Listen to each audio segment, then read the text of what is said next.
Mr. Kane.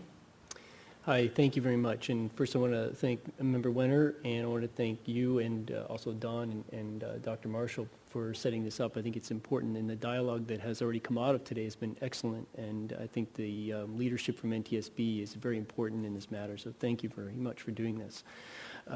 Also, I just want to thank the Kahlers too, the Kahlers, and on behalf of their family and Lexi James. The reason I'm here and the reason I've been researching these issues is because of people like that who have done everything right and ended up suffering tragically as a result of a preventable matter. So with that, I'm going to just jump right in here and say, background. I think George did an excellent job covering the background of what tire aging is, and really don't need to get into a whole lot of that. I think your definition is what we basically put up on our slide here. So one of the questions we often get is, well, what do aged tires look like? And I would invite you to take a look at this photograph. I mean, we have a warehouse full of them, and we've purchased them from many places. Aged tires look often just like a new tire or a tire that is on your vehicle that's serviceable. Frequently, aged tires do not provide you with any kind of visual indication of a problem, or that they may be overaged in any way, shape, or form. So what do aged tire failures look like? Again, one of the things that's very troubling to me when I look at some of the aged tire failures is just how these tires look very serviceable. And when they have failed, you'll see, in this case, this was a Ferrari that, I don't have the information on that slide here, that the owner purchased 9 days prior from a doctor who owned the vehicle. The tires on the vehicle were 9 years old, and the car had only several thousand miles on it, and on a highway trip had a catastrophic tread belt separation, and it was a fatal crash. The tires looked as if they were brand new. The car had been stored inside, and the tires had been inflated. Again, what do tire failures look like? This is what a casing looks like when the tire tread has separated off of it. In this particular case, in June 2012, the owner took a nearly unused tire that they obtained from a relative. They brought it to a tire dealer, and they asked him to mount it on their Ford Ranger. The tire was made in the 31st week of 1991. 4 months later, they had a catastrophic tread belt separation, causing a rollover and severe injuries to the driver. So again, this was installed by a dealer, and the tire had every appearance of a very serviceable product. Another scenario, March 2010, towing service places a virtually unused spare tire made in the 22nd week of 2001. It was on an 01 F-250, and it was the original spare on the vehicle. And during a trip from Michigan to Florida, this was installed. On April 2010, the tires were inspected by a tire service center in Michigan. Again, tire professionals inspecting that tire saw nothing unusual about it. They sent the owners on their way, and in July 2010, they experienced a catastrophic tread separation in Virginia that resulted in a severe injury crash. One more is, it's very similar, used tire, 50th week of 2007, sold by a shop in Florida. It was a used tire, very common scenario. July 2013, it was placed on the right front position of an 02 Isuzu Trooper. In this case, the tread separation occurred in August, and the belted rear passenger was killed. These are the kinds of scenarios that we're seeing, and when you look at the tires and you examine the casing, you examine the tread, you can see that these are not tires that somebody did anything wrong. They took a tire that had all the appearance of something that was very serviceable. In most cases, they're inspected by professionals, they were put on by professionals, and the drivers went about their business. So what do we know about the background of tire aging? I mean, there's been a lot of discussion, and we hear a lot that there's just not enough science. There's not enough information out there. Frankly, I think there is a dearth in the public domain. However, we have tried to untangle what we could that is available in the public domain, and we found ourselves going back to the 1920s. And when you look at some of the publications from the chemistry journals, and this one in particular from Marion Reed from B.F. Goodrich in 1929, I mean, this is the kind of language you see in the writing, in the reports that were done. There's a clear understanding about the effect on rubber stock and degradation. As you walk through history, I mean, and I'm going to just give a very brief thumbnail because there's literally hundreds of papers and publications that are worth reviewing, which I'm glad to supply an index of those materials to the board. You look at this paper from 1981 from Pottinger, from another B.F. Goodrich. It's well known that over extended periods of time, physical properties of rubber undergo significant changes.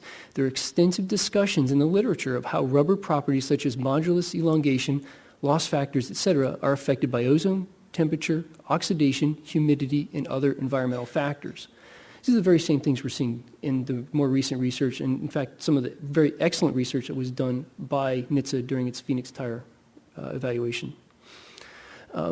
This ESV paper from 1982, again, very similarly, some of the factors that were well known to people in the business. Aging affects tires.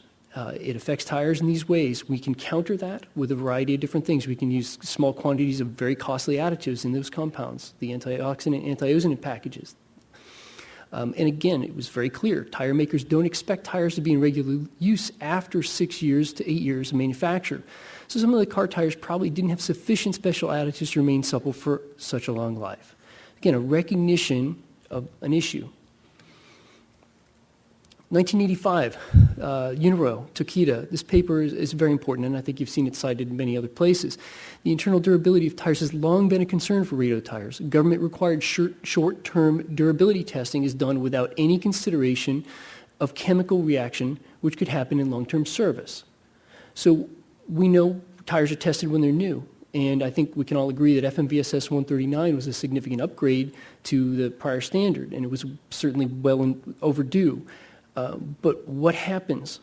We don't test tires when they age, and the agency has taken a pass on doing so. And I'm not suggesting here that they've done anything wrong in doing that. What I'm suggesting, though, is that there's a recognition that we have conditions where tires will overage, and they are going to have durability problems when they're put into service.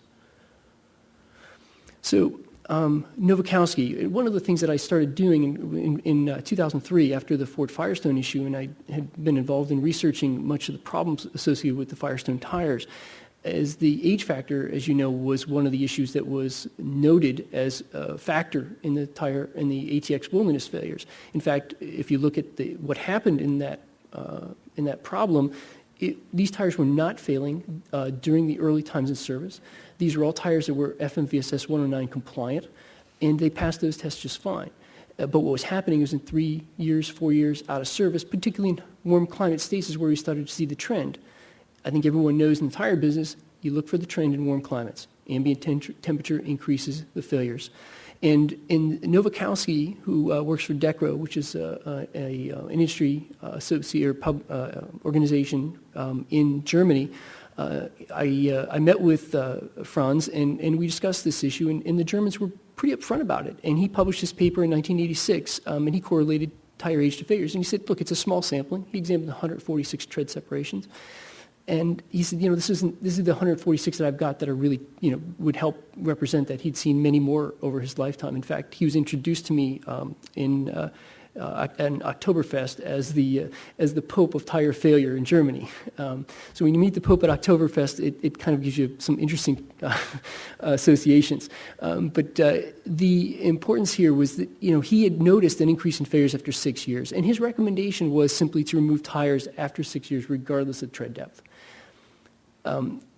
What you'll see after that are a couple of other publications in Germany, but ultimately the automakers heeded his advice, and we start to see owner's manual warnings come into place in the 1990s. Volkswagen was one of the earlier ones, so was Toyota, and they all kind of center around the same type of thing. Tires age, even when they're not being used, and they shouldn't be used over 6 years. And these recommendations, or in some cases you could call them warnings, but they were often buried in plain sight way in the back of an owner's manual, not a place that most consumers would look for this kind of information. In fact, in 2003, when NHTSA, in its docket, requested comments, we raised this issue with NHTSA, and it seemed to be the first time that anybody addressed these warnings, which were, again, buried in the back of owner's manuals. So what else was going on? In the background, we had companies like Bridgestone and Firestone in their own manuals. They were addressing aging as a reduction of physical and chemical properties. Again, a clear recognition. They understand what these problems are, in that rubber deteriorates as it ages. Entire age, again, these are from their own publications, that they age, and even if they haven't been used. And that's important because, again, there's a lot of reasons why we can see tires not used and put into service. They may have the appearance of a perfectly serviceable product. Goodyear, similarly, this is from a TRIB, a republication from the Tire Retreaders Bureau. And it's very clear about what the issues were in the tire degradation. Okay, so we get into the Firestone ATX Wilderness, as I mentioned, TREAD Act, which George did a good job covering. We have the early warning requirements, which also came with the TREAD Act, and they were limited to 5 years. So in other words, tires older than 5 years do not get reported as claims to National Highway Traffic Safety Administration. I think this is one of the problems we're going to run into, again, when we look at data. So that led to the rulemaking. This a whole host of other background, again, just very clear to me and to any of the folks who've examined what the industry has said and done, that the industry is fully aware that this degradation problem is occurring. The British Rubber Manufacturers Association, again, very clear in a 2001 memo on tire aging, that in most cases, tires need to be replaced, and they age whether or not they're put into service. And this deterioration can render a tire unserviceable, even if it's unused. And the BRMA, by the way, is made up of this very same members in many cases, or at least their European counterparts of those who are also members of the RMA.